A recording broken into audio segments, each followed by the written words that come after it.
Colgate Dental Cream to clean your breath while you clean your teeth and help stop tooth decay. And Theater Charlotte for local entertainment right in your own home bring you Our Miss Brooks, starring Chase Law.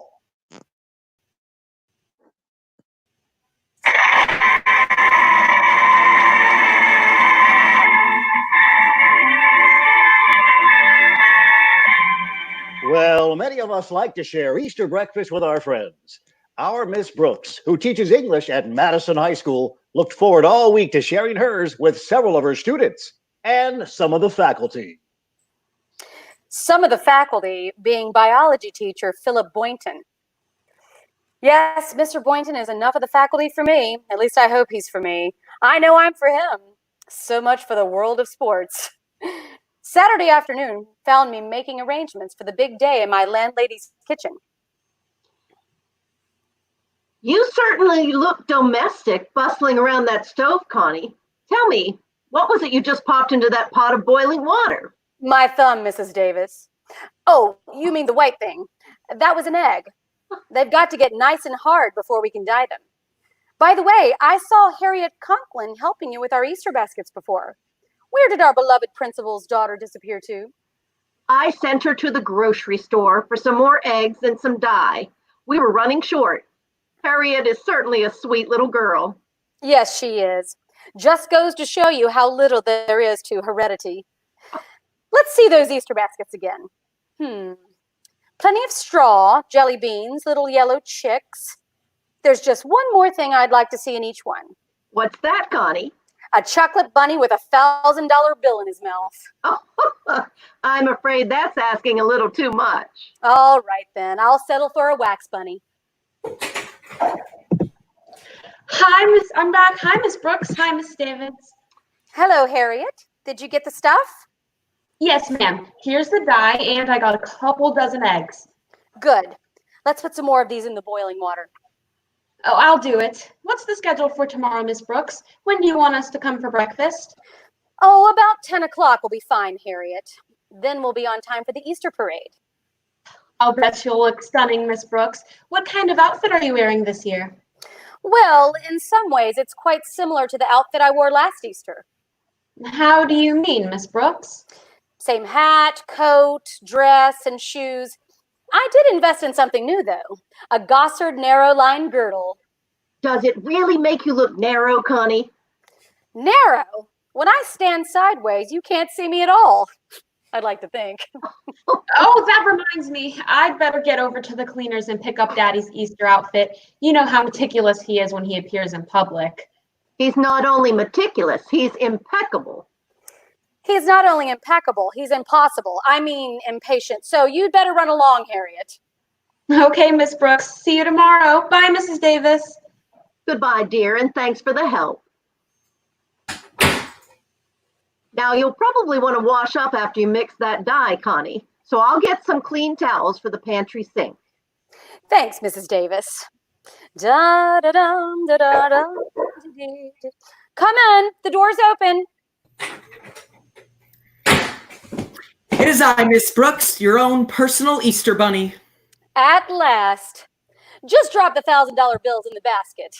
Oh, it's Walter Denton. Oh, tell me I'm in time, Miss Brooks. Tell me that you didn't dye your eggs yet. You're in time, Walter. I didn't dye my eggs yet. Oh, thank goodness.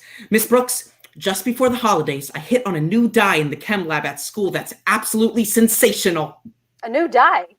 Yes, ma'am. That's why I'm so glad you didn't color your eggs yet. I want you to do it with my stuff. It's absolutely dynamite. Walter, I just want the Easter eggs to look pretty, not blow up. Miss Brooks, wait till you get a load of this stuff. It'll revolutionize the egg dyeing industry. I'll make millions out of this, billions, and you, Miss Brooks, will get my everlasting gratefulness. That's my usual cut. I call this magic dye Tint-Tomorrow. Tint-Tomorrow? Yeah, I took the two words tint and tomorrow, and I made a word marriage out of it. Well, I hope they'll be very happy together. And just how does this stuff work, Walter? Well, it's a powder, Miss Brooks, but a delayed action powder. In other words, when you dye an egg with Tint-Tomorrow, no color change takes place at all today. It doesn't? Naturally not. It changes its tint Tomorrow. Tomorrow. So you see, that's why I call it Tint-Tomorrow. Tint-Tomorrow. Well, that was fun. What do we do now? Well, I brought over these sample eggs that I dyed yesterday, Miss Brooks. Look, red, blue, green, purple. Aren't they beautiful? They are nice, Walter. Very brilliant. Is this invention of yours easy to apply?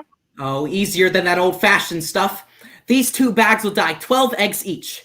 And now look, I've got to get downtown, an errand for my folks. So I'll just leave these 4 extra bags by your pantry sink on my way out. Well, I'll certainly be happy to try it, Walter. And remember, Miss Brooks, I haven't got this invention patented yet, so you mustn't breathe a word about it. In fact, I must insist on an oath of secrecy. Walter, I won't even tell the eggs.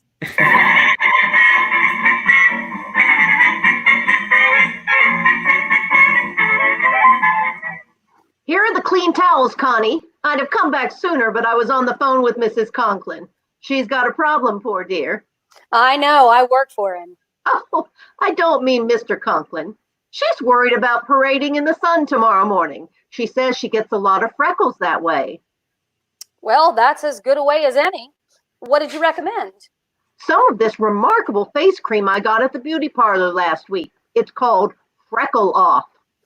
Freckle off, This is a big day for me. First tint tomorrow, then freckle off. Tint today and freckle off. Sounds like a Polish piano team. Here, let me just rub a little on your chin, dear. Oh, but Mrs. Davis, It'll do you a world of good, just this one little dab. There! I was about to tell you that I don't have any freckles on my chin. I can see that. But isn't it comforting to know that now you'll never have any? It is a security I never dreamt of. Mrs. Davis, would you mind taking these baskets into the living room? I've still got some work to do in here. Certainly, dear. Oh, look who's coming down the driveway, Connie. It's one of your pupils, Stretch Snodgrass. Oh, you mean the brain. The brain? Why do you call him that? I keep hoping that if I just say the word often enough, he'll grow one. I'm in the kitchen, Stretch. I'll go finish decorating the living room, Connie. All right, Mrs. Davis.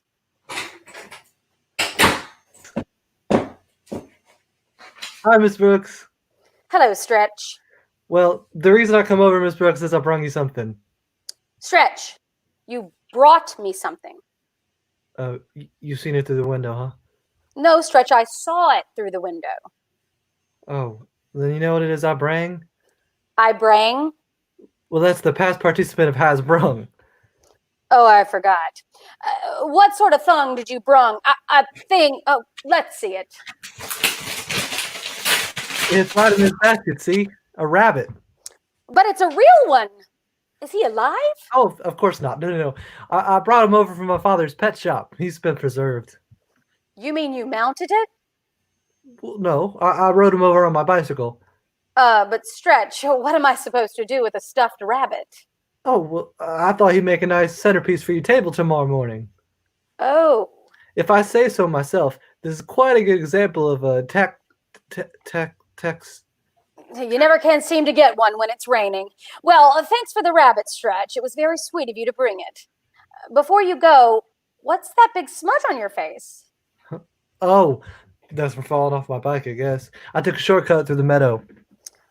Well, there's a sink in the pantry. You can wash in there. Here, take these towels in with you. Towels? Ain't you got no shower curtain? We use towels here. It's a new fad. And Stretch, if the soap in the dispenser's empty, you'll find some powder to fill it with the cupboard. Okay, Miss Brooks. I've got to carry these empty egg boxes out to the incinerator, Stretch. See you later. Nice little pantry. I guess this thing is the soap dispenser. All right. Let's see now. Where's the powder I'm supposed to fill it with? Oh, it must be in these 4 little bags. It says Tint-Tomorrow. It's a funny name for a soap powder. Well, I'll just dump them all in the dispenser. Now I'll fill the sink with enough water to wash them up. That ought to do it.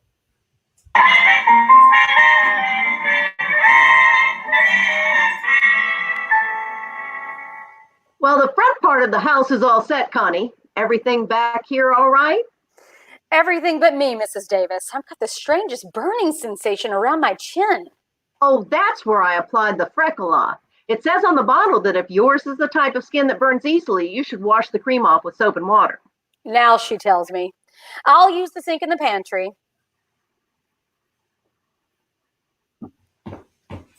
I'm all finished, Miss Brooks. Here's the towels back. I didn't even need them.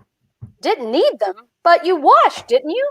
Well, what's the sense of wearing a long sleeve shirt if you don't use the sleeves? A well-taken point. Now, if you'll excuse me, Stretch, I've got to stop this stinging on my chin some way.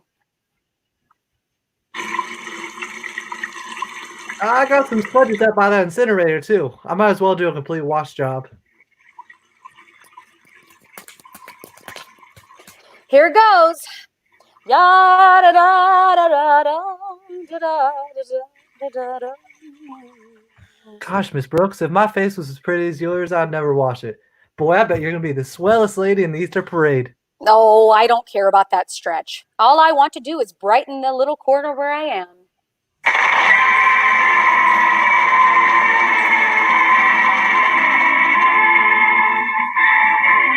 Our Miss Brooks. Starring Chase Law will continue in just a moment, but first, a few words from our sponsors. 2 years research at leading universities using Colgate Dental Cream, hundreds of case histories, makes this the most conclusive proof in all dentifrice's history on tooth decay. Conclusive proof that when teeth are brushed with Colgate's right after eating, Colgate Dental Cream helps stop tooth decay before it starts. Yes, the toothpaste you use to clean your breath while you clean your teeth now offers a safe, proven way to reduce tooth decay.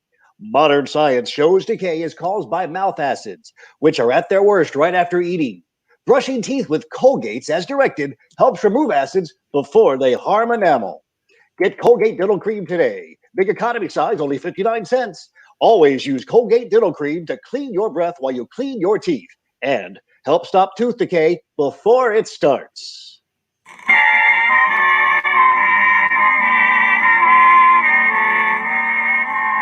Well, even if Stretch Snodgrass isn't the most brilliant person in the world, Miss Brooks, who has always washed her face in Walter's dye, who has also washed her face in Walter's dye, might easily attain that title. However, since the dye, which is still in the dispenser, requires hours of exposure before it works, Miss Brooks didn't know on Saturday afternoon what a colorful Easter she was facing. Will you answer the doorbell, Connie? I'm just getting out of the tub. All right, Mrs. Davis, I'll get it. Well, Mr. Conklin. Hello, Miss Brooks. To what fortuitous circumstance do we owe the pleasure of this visit from Madison's distinguished principal? Well, this is Saturday, Miss Brooks. You can cut down on the apple polishing. May I come in? Of course.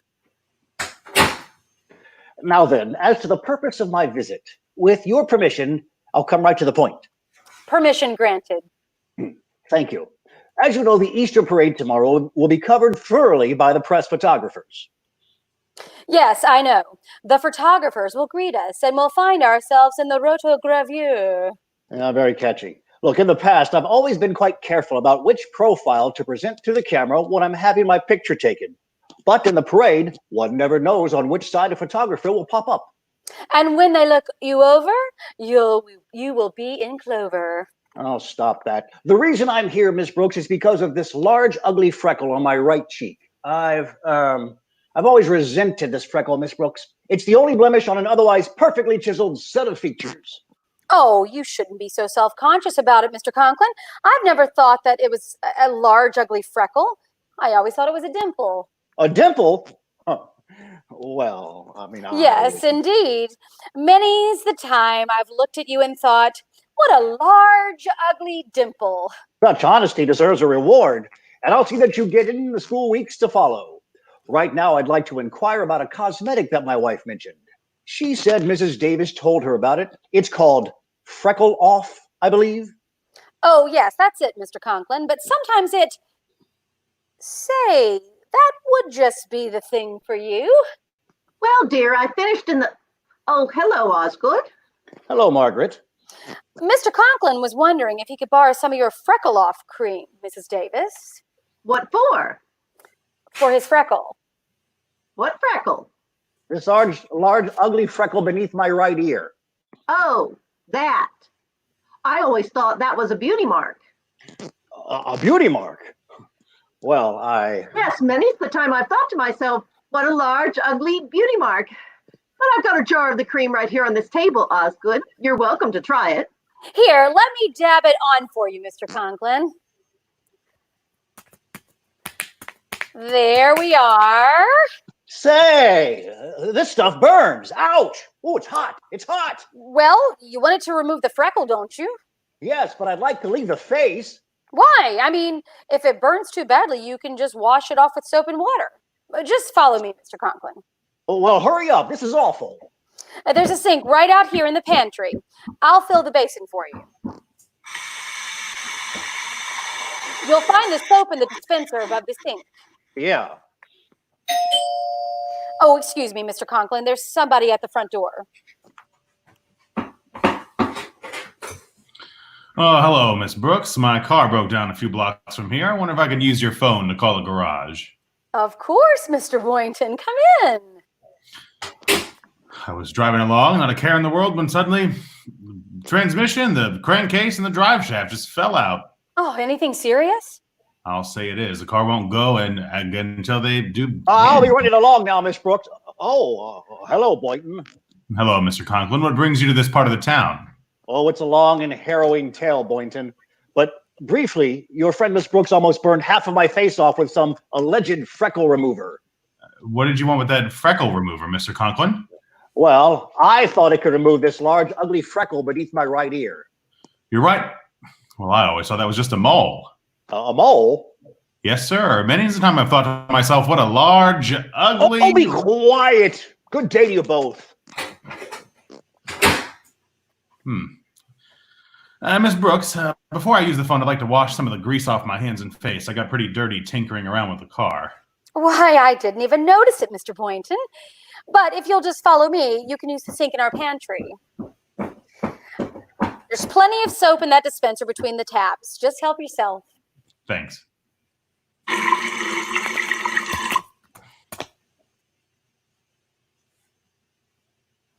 Well, this ought to do the trick. We're going to have our Easter breakfast tomorrow about 10 o'clock, Mr. Boynton. Will that be all right for you? Easter breakfast? Oh, gee, I'm sorry, Miss Brooks. That's the reason I drove over, to tell you I can't make it tomorrow. Can't make it? Why not? Well, I got a wire from my folks this morning. They're visiting friends at Eagle Springs, and they asked me to come join them. It's only 40 miles from here, and I thought I'd drive up in the morning. Of course, that's out of the question now. I'll take days to fix that car of mine. Good. But I can catch an early train. Now, tell you what, maybe you can borrow Mrs. Davis's car, and you can drive me to the station in the morning. What have I done to earn such a bonus?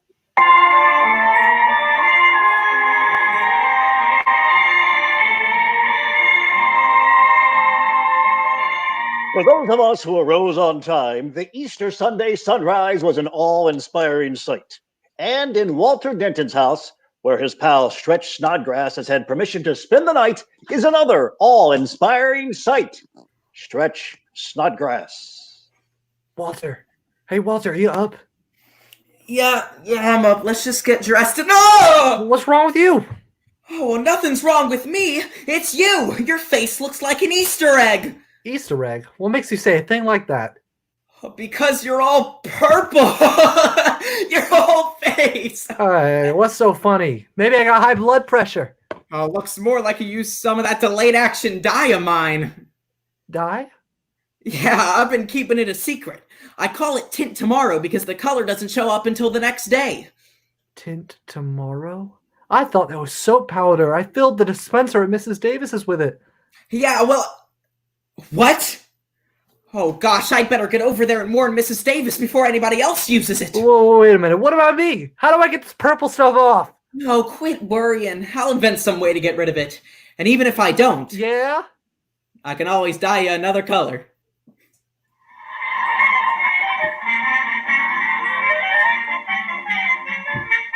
So you see, Mrs. Davis... Stretch filled the dispenser with dye, and anybody that washed there is in for a shock today. Gee, I'm glad you didn't get any on you. Me too. And I hope Connie didn't use it. She's going to take Mr. Boynton to the train this morning. She should be coming in for coffee any minute now. Oh gosh, I hope everything's all right.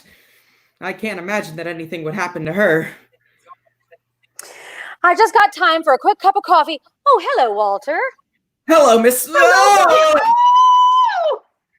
What's the trouble? Oh, nothing, dear. You just startled us when you came in so suddenly. Oh, I'll get myself a cup and saucer out of the sideboard. Oh, look at her, Mrs. Davis. Her face is all green. I know, but just don't blurt it out at her. We'll break it to her gently. Just keep drinking your milk. Say, it's after 8. I'd better drink this coffee in a hurry. Mr. Boynton's making a 9:15 train. Oh, where's he going? He's going to spend the day at Eagle Springs with his parents. And I don't mind telling you, I'm green with envy. Walter, control yourself. I'll get a dish rag and... oh, will you get that, please, Connie? All right. Hello, Miss Brooks speaking. Miss Brooks, this is Mr. Conklin. Oh, happy Easter, Mr. Conklin. I guess you're getting all dolled up. Oh, cut the gab. Just answer one question, Miss Brooks. What sort of dye was in that witch's brew you smeared on my face yesterday? Witch's brew? Which witch's brew? You know very well which witch's brew, that freckle-removing junk you put on me. But there's no dye in that. Well, there must have been. You should see my face this morning. You mean it's a different color? Different color? Miss Brooks, I'm plaid. Thanks to you and your quack remedies, I look like an Italian sunset. Now, just a minute, Mr. Conklin. I didn't have any knowledge of any dye. You never have any knowledge of anything. Now hang up. I'm going to call my doctor and get to the bottom of this gook. Goodbye. Goodbye.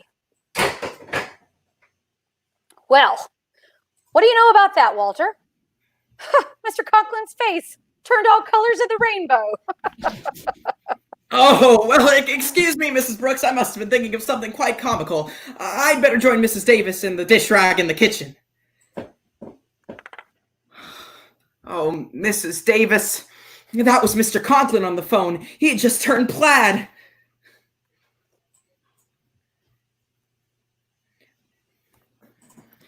Well, I stopped at the drugstore on my way over, and Mr. Miller, the pharmacist, said he'd try and figure something out in a hurry. You want me to tell Miss about her face? Oh, I think I'd better go home, Miss Davis. Oh, I feel like she looks. I guess the only manly thing to do is face the music.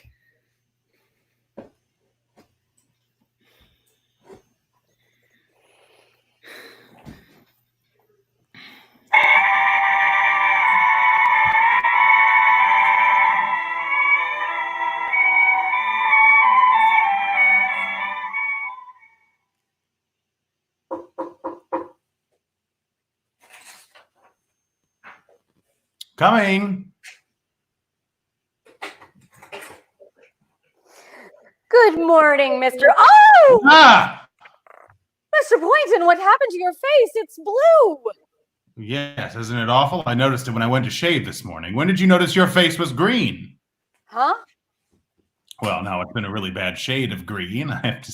My face? Well, here, stand in front of this mirror. Yipe! And calm yourself, Mrs. Brooks. I kind of like it. Reminds me of my pet frog, McDougal.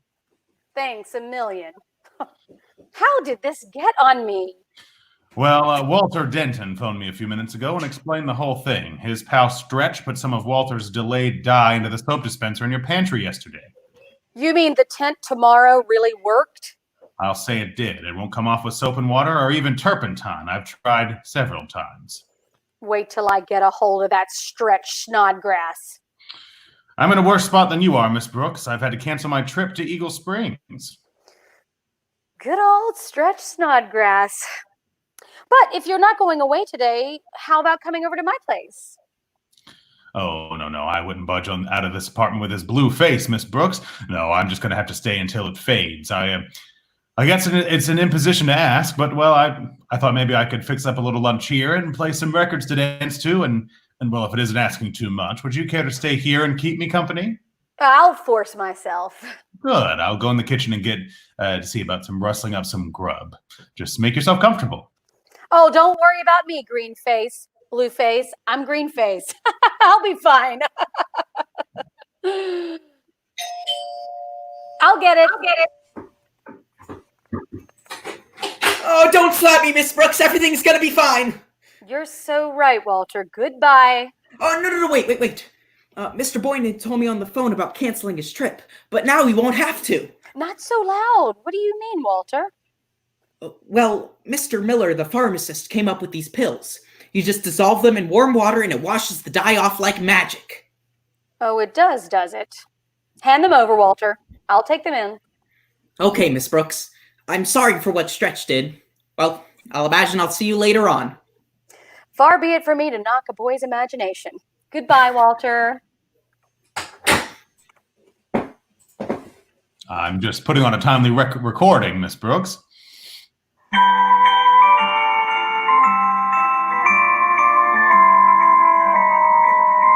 You care to dance, Miss Brooks? Mm-hmm. Am I holding you too tight? Uh-uh. Mind if I hum in your ear? Uh-uh. I'm afraid I don't know the tune to hum to, but I'll hum just the same. Oh, by the way, who was out at the door just now? The door? Yeah, the bell rang as I went to the kitchen. Who was it? Nobody we know. Happy Easter, Mr. Boynton.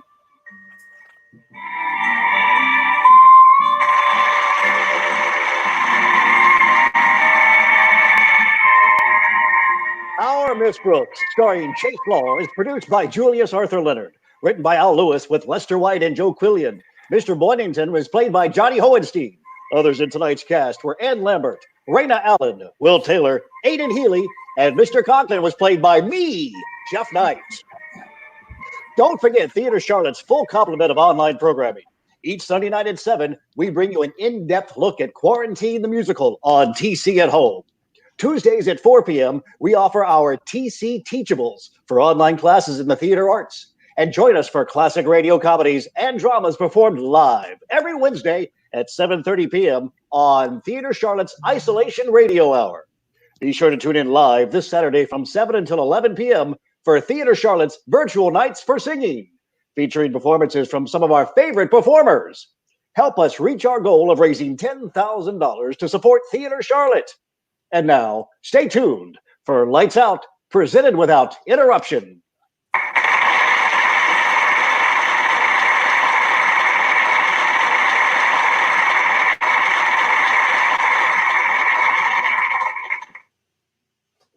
Theater Charlotte presents Lights Out, everybody.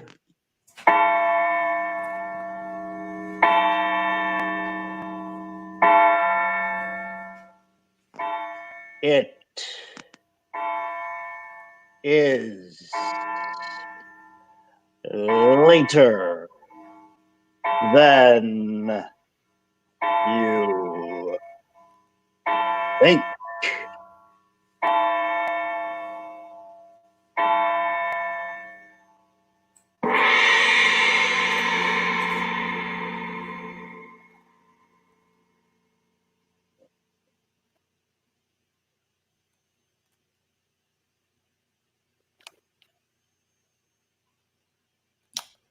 I'm sorry, I was muted.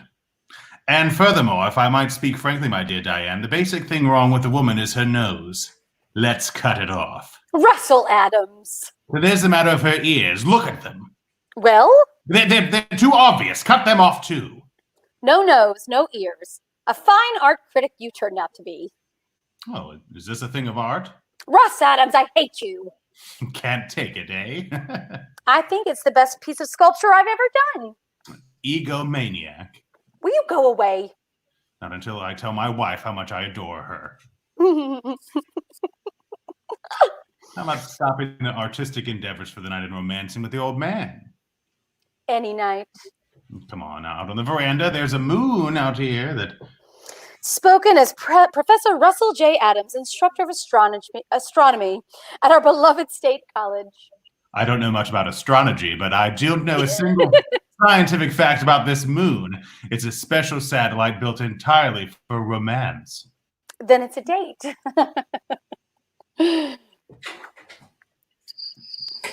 After you, fair Diane.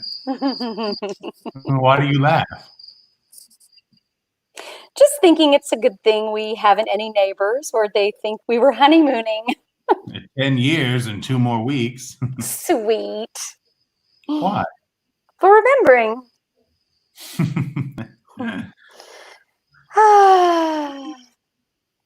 Why the sigh?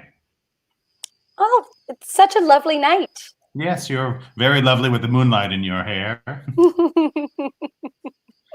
325 days out of the year, moonlight to me is just the reflected light of the sun, a light interesting only in it that may be analyzed spectroscopically. But these 30 days of our vacation, Diane, what a magical change. It's a soft lover's moon hanging in the heavens only to brighten your loveliness. Oh, you're the sweetest man a woman ever knew. Oh. You are! And people wonder why I can't get excited by Leslie Howard. Howard? Who's he? Spoken like a true professor.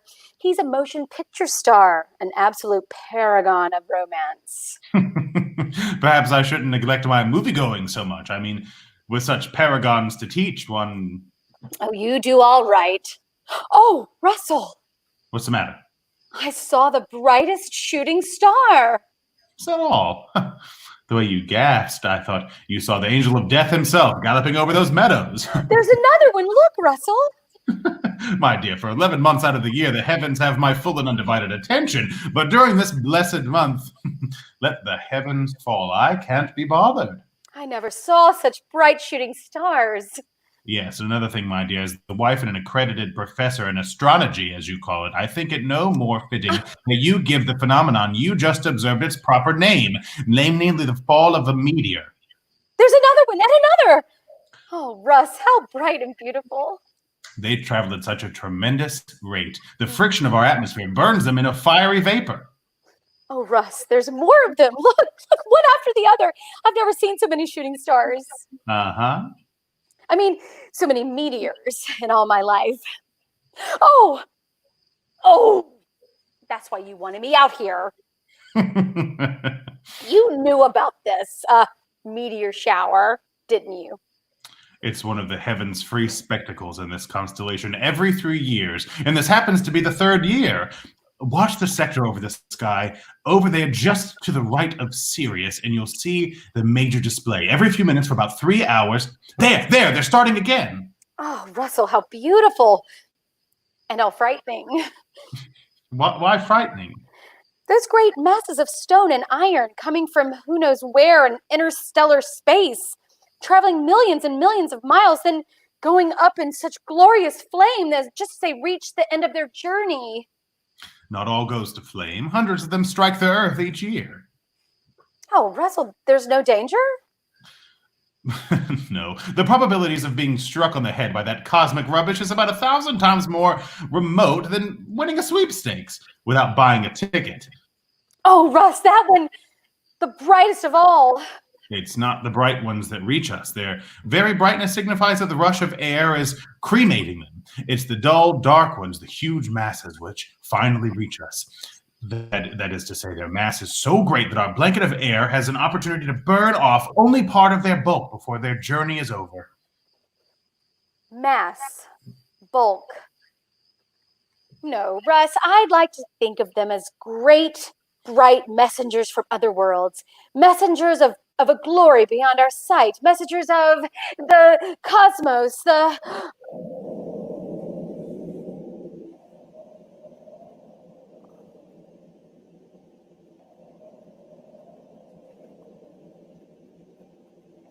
Wait. Diane, what's that? I don't know. Something from the sky. Look up! Shooting star. Ah!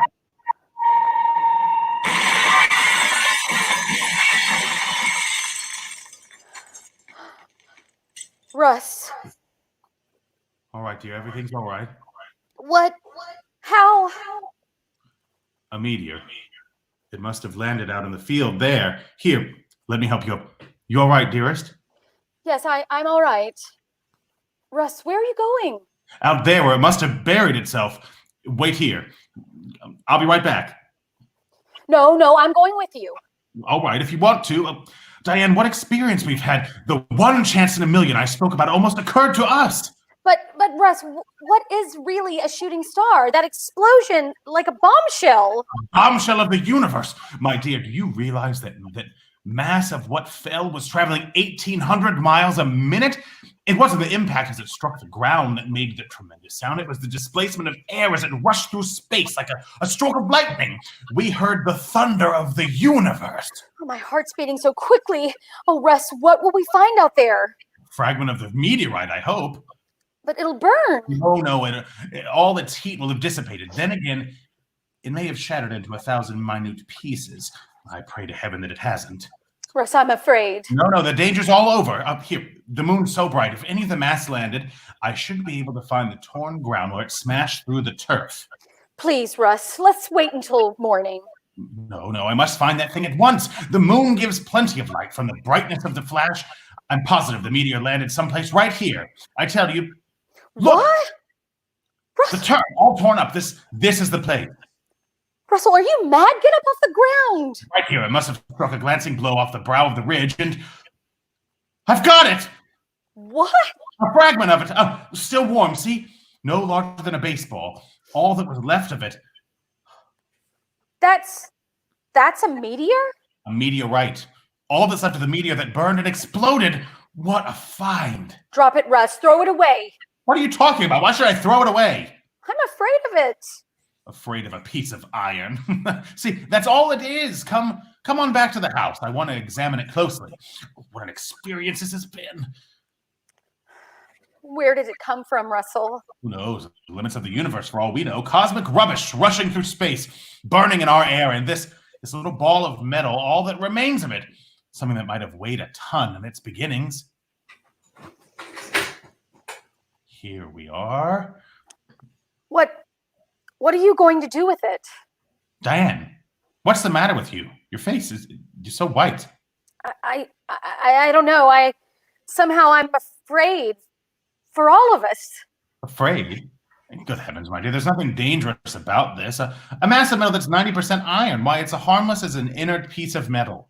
Come into the study. I'll show you where the Wait.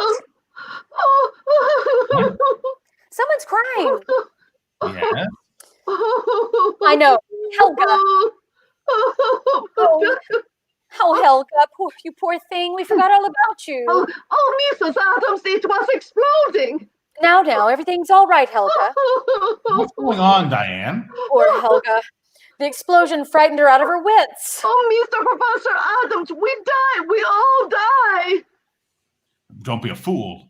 The fire, it come from the sky. It kill us. It kill you and me and everybody. Oh, we die. Everybody die. Fire from the sky. Stop it! For heaven's sake, stop that! Helga, please control yourself. Diane, explain it to her. Tell her it was just a meteorite. That's all. You understand, Helga? A meteorite. A shooting star. No, it kill us from the sky. It kill us all. You get it, Diane. Give her a sedative or something. All right, Russell. All right now, Helga. Everything's all right. Don't be so frightened. It's okay. Come on, it's fine. Let's just go get a sedative. It's fine.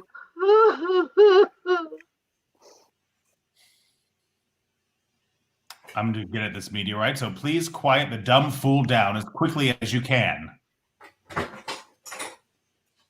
Superstitious idiot. Simple phenomenon. She thinks the world's ending. Heavy little thing, aren't you? Well, at least that, I guess, you shouldn't blame Helga too much. Even the wise little Diane was frightened of you. But I'm not. You're nothing but a simple little meteorite. Iron, a bit of nickel content, nothing particularly unusual. Oh, Diane, quiet her down. Yes. She'll be all right. You look pretty rocky yourself. Here, sit here. She's very frightened. Strange how the sight of a shooting star, as you call it, affects the layman. A sense of mingled fright and awe and even reverence. I suppose the emotion dates back to primitive times when those streaks of fire were considered manifestations of a superpower. Why, even you, Diane. Well? You've acted so strangely, as if this inert piece of cosmic metal had some supernatural ability. What are you going to do with it? Nothing. Examine it. Here. I'll take some of this nitric acid. Where's that bottle? Here we are.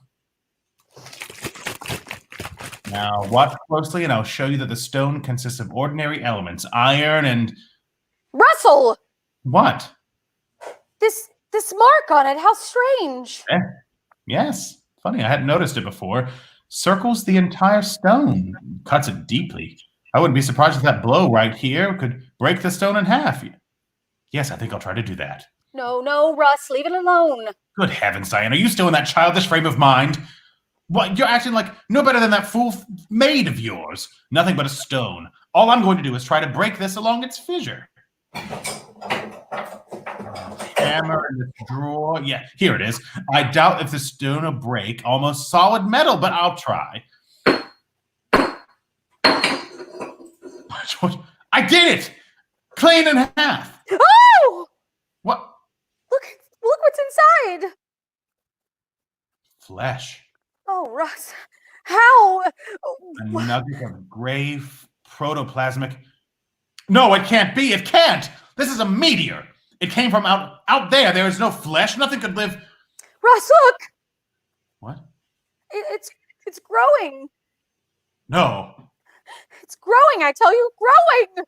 Diane, stop. It can't be growing. I tell you it can't. But it is. Faster and faster. Yes, I see it now. It is growing. I see it is. It's faster and faster, gray flesh reaching out. Oh, Russ, I'm afraid. I'm afraid. No, control yourself. There is something we've got to see, both of us, calmly, so we can tell others clearly what we saw. Now, pull yourself together, I beg you. I'll try. Oh, Russ, keep your arms around me.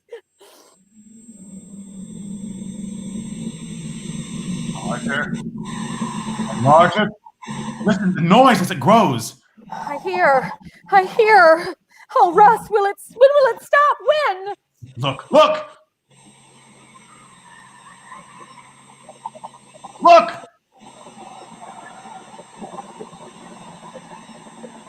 But you must look at the horrible gray flesh. That horrible gray flesh.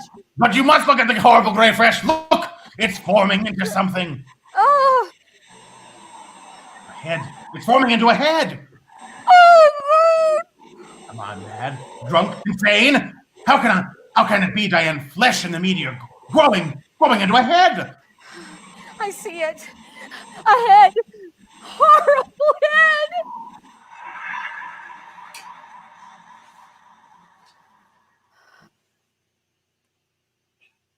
We're going to take a quick 5-minute break while we find the head.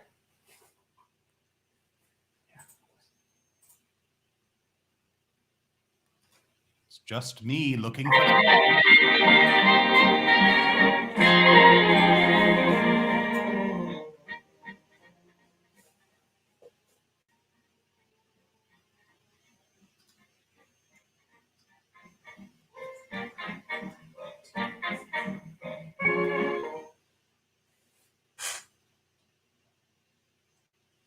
And we're back.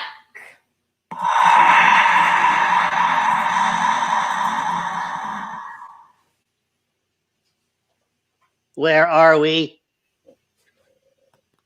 Your line. What page? 12. Sorry. And I see you, Earthlings. It finally spoke. No, madness is in my head. No, you heard me speak, Earth thing. You heard me speak. Diane! You heard? Yes. But a head without a body, speaking!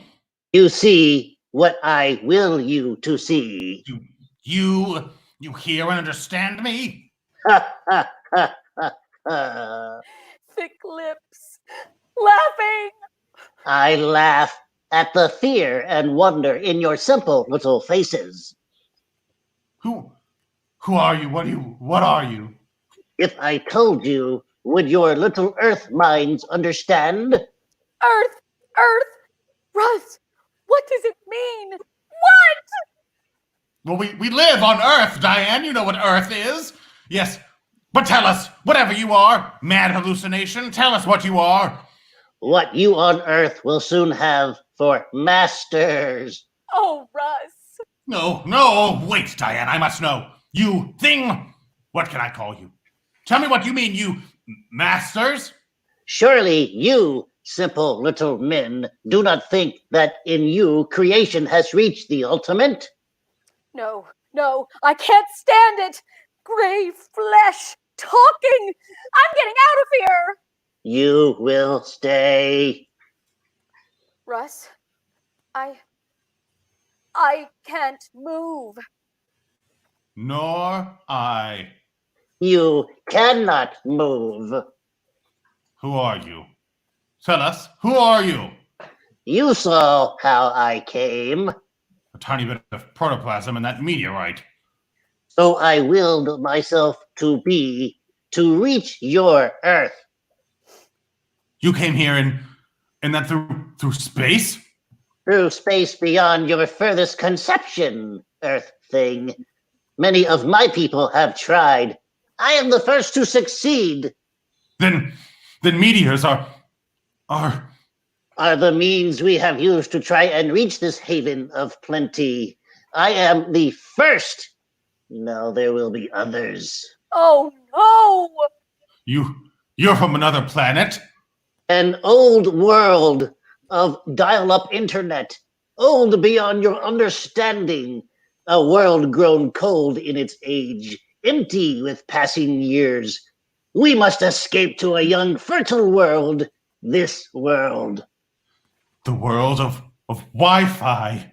Yes, but are you only heads without bodies? Oh, Russ, I'm so afraid. Oh, no, dearest, please. I must hear him speak. This that is happening to us is the greatest miracle of all time. Tell me, you there, are you only heads in that world you speak of? Heads. I told you, you see what I will you to see. But what are you? A mind and a will beyond your feeble understanding, as far above you as the apes that still must crawl in your jungles. But how can it be that you speak as I speak? Understand what I say. Your prattling wearies me, but I tell you this, all that you say I know, the most profound thought any of you earth things have ever thought is to me as the babbling of children. We of the place I came from are to you as you are to the crawling things of a primeval slime. You are the children, forgotten ape things of our dim past. And you wonder how I can understand you, prattle the simple words in the form your simple mind can understand. But now I am hungry. You understand that little thing? Hungry? Hungry with a hunger that has driven me over space without ending. Hunger that has brought me here. But what do you eat? You will know. What do you mean? Earth thing, what food is there here to tempt me, as it has so many of us, to go off into the coldness and darkness of eternal space in the mad hope of reaching this young and fecund Earth of yours? Oh, Russ, what does he mean? I don't know. What food could there be here to fill the hunger of such as I? Hunger that would make me entomb myself in metal, flung into space, in the hope that chance would bring me through the fire of that air of yours? What food, Earth thing? I don't know. You tell me.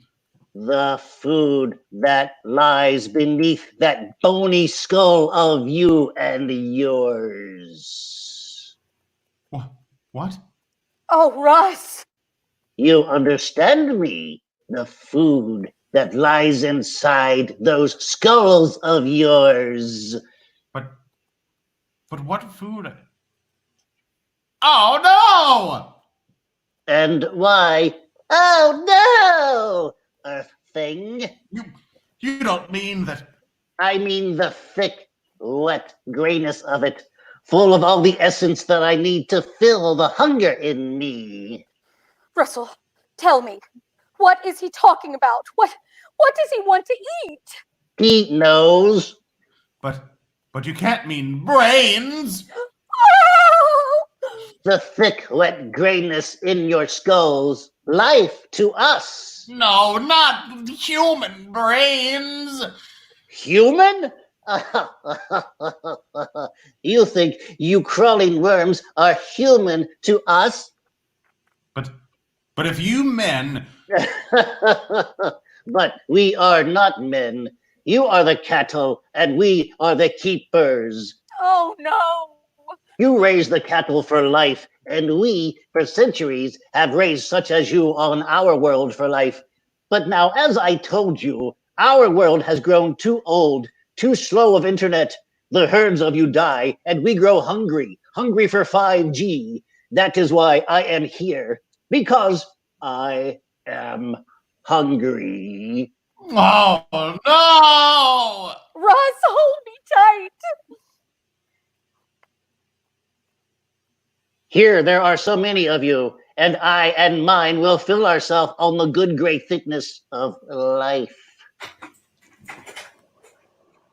Mr. Professor Adams, are you? Oh, here you are. Helga, go away. Don't come in here, Helga. No, me. I'm all right now. I'm not scared no more. Helga, please go. You have visitor. You see it too, Helga.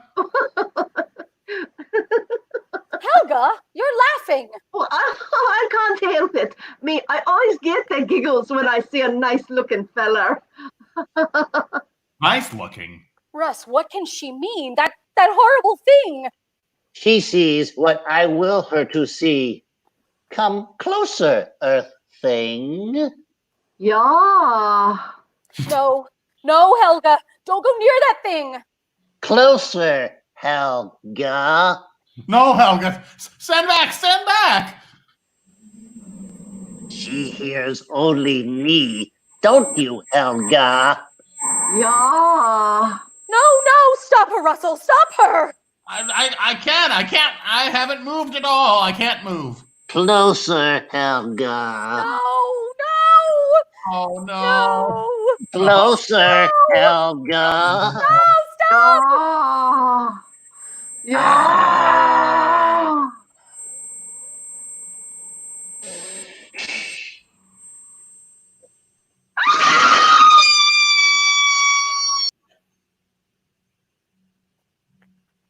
Oh, Russ. No, my dearest, don't look. Poor Helga. What that thing said it would do. It did. Oh, Russ, have we gone mad together? This can't be happening. I tell you, we can't.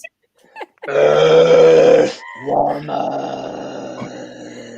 Russell, it spoke to me. We've got to get out of here. Earth woman.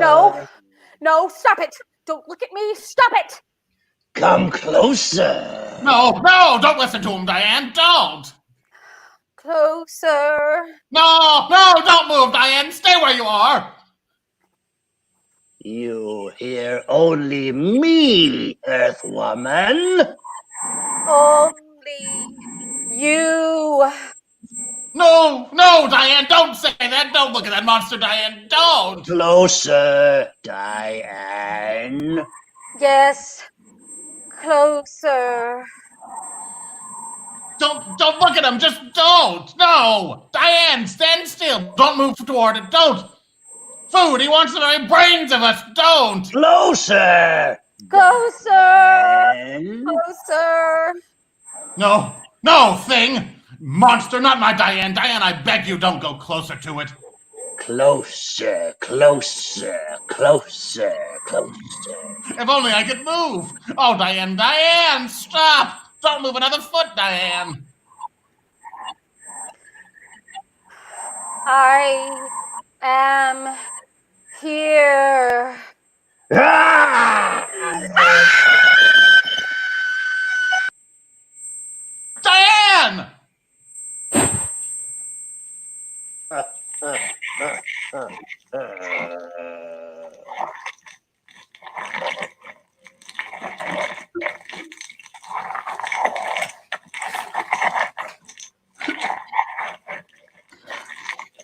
Why do you weep, Earth Thing?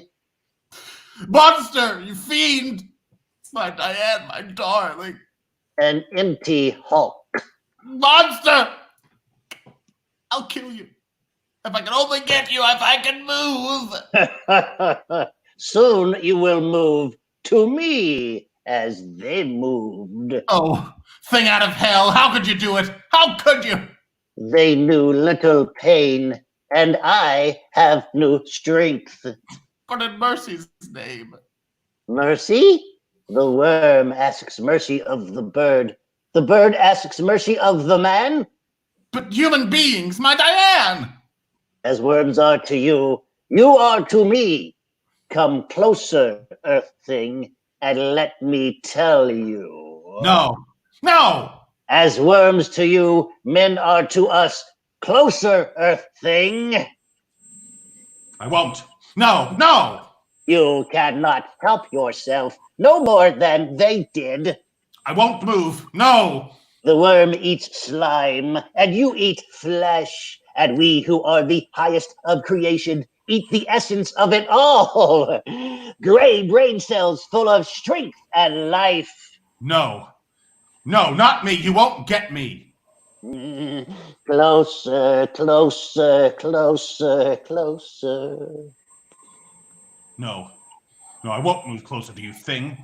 And yet I cannot help myself. Closer. Oh, Diane, how can I stop this monster with the strength it gets from us? It'll go on. You heard him. He, the first, all mankind will be the cattle to him. Mankind's brains to feel the horror of that mouth. Closer, Earth Thing. Closer. Diane, I've got to find a way, the strength to stop this monster. Living doesn't matter.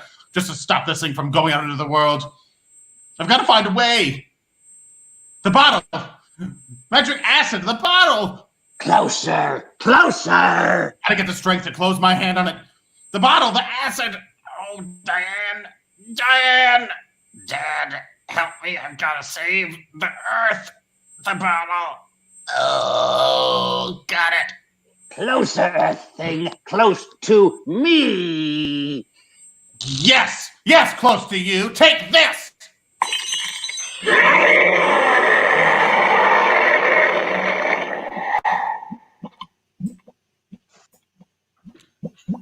A pool of flesh.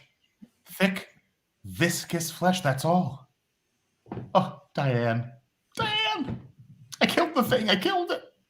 Outside, it's still dark, my love, yes. And the skies still streak with the rush of meteorites. And that thing said more of the monsters on his breed are trying to reach this earth to feel that devil's hunger in them. Another meteorite just fell. And in it, perhaps... Oh, Diane. Is that truly to be the end for mankind?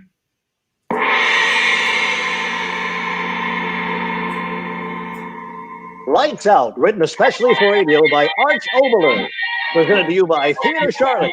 Thank you to our cast, Chase Law, Ann Lambert, Johnny Hohenstein, and I am Geof Knight. Join us next week as we go Christmas shopping with Archie Andrews, followed by Dick Tracy in the case of the Big Top Madman, right here on Theater Charlotte's Isolation Radio Hour. If you haven't already, be sure to send in your audition videos for Theater Charlotte's 24-hour theater project on Friday and Saturday, May 15th and 16th. Deadline for auditions is May 14th. Further information can be found on our website and Facebook page.